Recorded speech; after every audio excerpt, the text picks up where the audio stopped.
Hello friends, आज हम बात करेंगे गुरु चेले की। तो सबसे पहले सुकरात थे, सुकरात के चेले प्लेटो, प्लेटो के चेले अरस्तु। तो सुकरात का तो डायलैक्टिकल मेथड था, डिस्कशन करते थे वो और डायरेक्ट कॉन्टैक्ट करते थे, डायरेक्ट बातचीत करते थे। और उनको फिर हेमलॉक दिया गया, जहर दिया गया और वो उनका फिर देहांत हुआ वहाँ के राजा ने, ये तो आप जानते ही हैं। तो उनका डायलैक्टिकल मेथड था और वो आइडियलिस्ट थे, ठीक है। और उसके बाद जो प्लेटो आए, तो प्लेटो हैं और फिर उनके अरस्तु हैं चेले। प्लेटो अरस्तु मतलब एक दूसरे के लगभग लगभग अपोजिट ही हैं, जैसे हीगल और मार्क्स हैं एक दूसरे के अपोजिट। प्लेटो जो है वो फादर ऑफ फिलोसफी हैं और अरस्तु हमारे फादर ऑफ पॉलिटिकल साइंस हैं। वो पॉलिटिकल फिलोसफर हैं, ये पॉलिटिकल साइंटिस्ट हैं। अरस्तु ने 158 कॉन्स्टिट्यूशंस का अध्ययन किया था, 158, ठीक है। और अरस्तु जो है वो साइंटिस्ट हैं, रियलिस्ट हैं, प्लेटो आइडियलिस्ट हैं, ठीक है, और फिलोसफर हैं। ये बेसिक डिफरेंस है। तो इनमें क्या अंतर है, क्या विरोध है, वो डिस्कस करते हैं। देखो, प्लेटो की बुक रिपब्लिक थी, वो तो आप जानते ही हैं, बहुत फेमस थी। प्लेटो आइडियलिस्ट हैं, आदर्शवादी।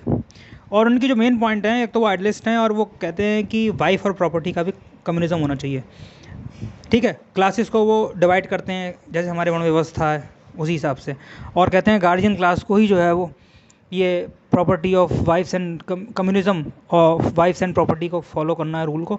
गार्जियन क्लास को ही जो है वो शासन करना है, उसी के हाथ में सब कुछ होना चाहिए।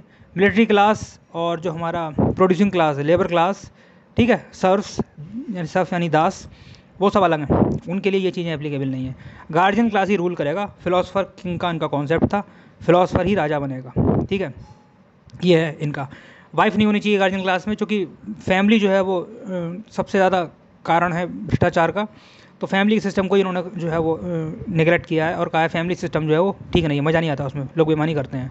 तो बच्चे पैदा करो और फैमिली में कोई कॉन्सेप्ट नहीं है, बच्चों की देखभाल राज्य करेगा, सब कुछ स्टेट कंट्रोल्ड होगा, स्टेट करेगा सब कुछ।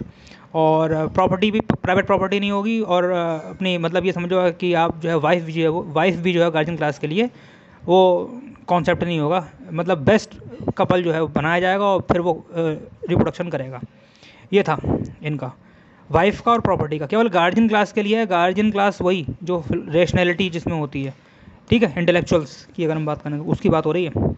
फिर इनकी एजुकेशन पॉलिसी भी थी प्लेटो की, 6 साल से 20 साल, 20 से 35, 35 से 50, ठीक है। तो वो 35 से 50 वाली गार्जियन क्लास के लिए है, मतलब 50 साल तक आपको पढ़ाया जाएगा। मतलब ऐसा नहीं है गार्जियन क्लास के लिए सब कुछ बल्ले बल्ले है, मेहनत करनी पड़ेगी भाई। 6 से 20, 20 से 35, मतलब स्टेज 1 6 से 20, स्टेज 2 20 से 35, स्टेज 3 35 से 50। ये इनकी थ्योरी ऑफ एजुकेशन थी। इसमें शुरू में क्या मिलिट्री ट्रेनिंग और ये सब चीज़ें थी, फिर बाद में जो है वो इंटेलेक्चुअल और फिर लॉजिकल रीजनिंग और ये है वो।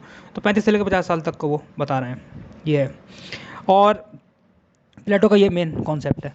दास प्रथा को ये बिल्कुल ख़त्म करने की बात नहीं करते। स्लेव्स को कहते हैं कि इनक्वलिटी होती है दिमाग में, प्रकृति ने खुद ही नहीं बनाया सबको सेम, तो फिर वो इनविटेबल है, मतलब वो होती ही है, मतलब दास प्रथा जो होती है।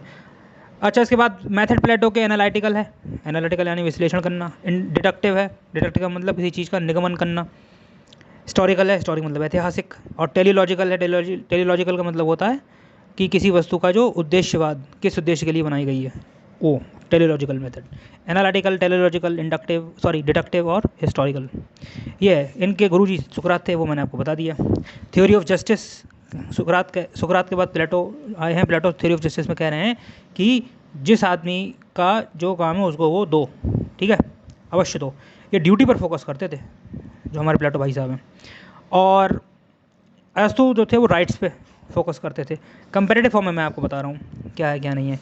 आइडियल स्टेट इनका है प्लेटो का। अरस्तु का जो है वो आइडियल स्टेट ना होके मतलब जो है वो प्रैग्मेटिक स्टेट है, व्यवहारिक स्टेट है, ठीक है।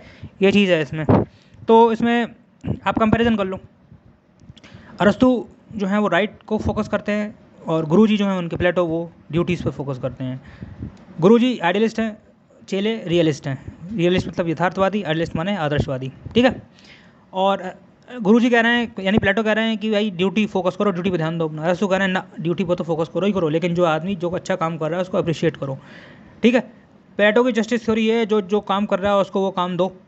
एरिस्टोटल की थ्योरी जस्टिस है, एरिस्टोटल की जो थ्योरी ऑफ जस्टिस की थ्योरी है उसमें वो कह रहे हैं कि आप जो हो वो जो व्यक्ति काम कर रहा है उसको रिकॉग्नाइज़ करो, एंटाइटल्ड भी करो और उसको अपॉर्चुनिटी भी दो, थोड़ी फ्लेक्सिबिलिटी लेके आओ, साइंस के हिसाब से चलो।